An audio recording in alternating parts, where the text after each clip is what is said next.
ইউক্রেনের দনেস্কের একটি সামরিক ক্যাম্পের ভেতরের দৃশ্য এটি।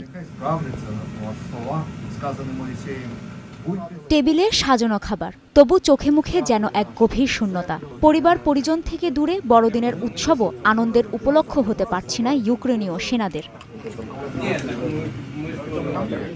দীর্ঘ যুদ্ধের ক্লান্তি আর অনিশ্চয়তা, পরিবারের পাশে না থাকার বেদনা নিয়ে এই সেনারা একে অপরের সাথে বড়দিনের আনন্দ ভাগাভাগি করার চেষ্টায়।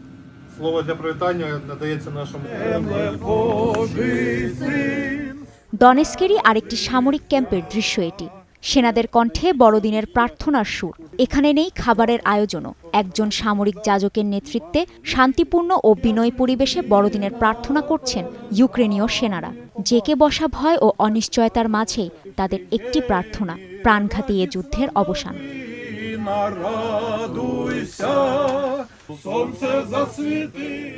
একদিকে যুদ্ধবন্ধের প্রার্থনায় ব্যস্ত যখন ইউক্রেনীয় সেনারা, ঠিক তখনও হামলা অব্যাহত রেখেছে রুশ বাহিনী। বড়দিনের মতো পবিত্র দিনকে উপেক্ষা করেই ইউক্রেনের খেরসন শহরের বাজারে হামলা চালায় রাশিয়া।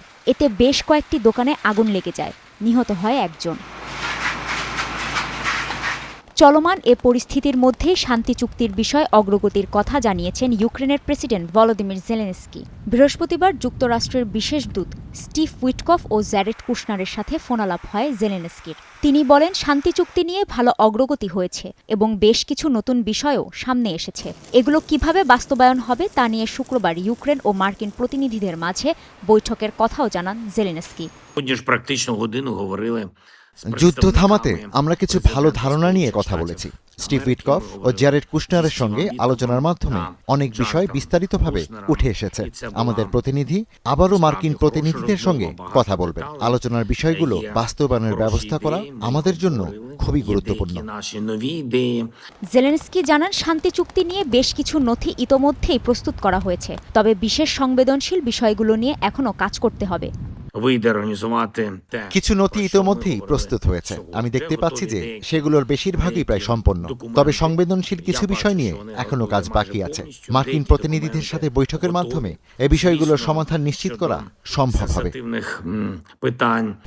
কয়েক সপ্তাহ আগে ইউক্রেন রাশিয়া যুদ্ধবন্ধে যুক্তরাষ্ট্র সমর্থিত ২০ দফা শান্তি পরিকল্পনার একটি খসড়া তৈরি করেন স্টিভ উইটকফ। এতে রাশিয়ার স্বার্থ বেশি গুরুত্ব পেয়েছে বলে মনে করেছেন কিয়েভ ও তাদের ইউরোপীয় মিত্ররা।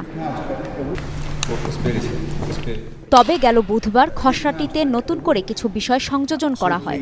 জেলেনস্কি বলেন, নতুন খসড়ায় যুক্তরাষ্ট্র, ন্যাটো ও ইউরোপীয় দেশগুলোর পক্ষ থেকে নিরাপত্তা নিশ্চয়তা অন্তর্ভুক্ত করা হয়েছে, যাতে ভবিষ্যতে রাশিয়া আবার ইউক্রেনে আগ্রাসন চালালে সমন্বিত সামরিক ব্যবস্থা নিশ্চিত করা যায়।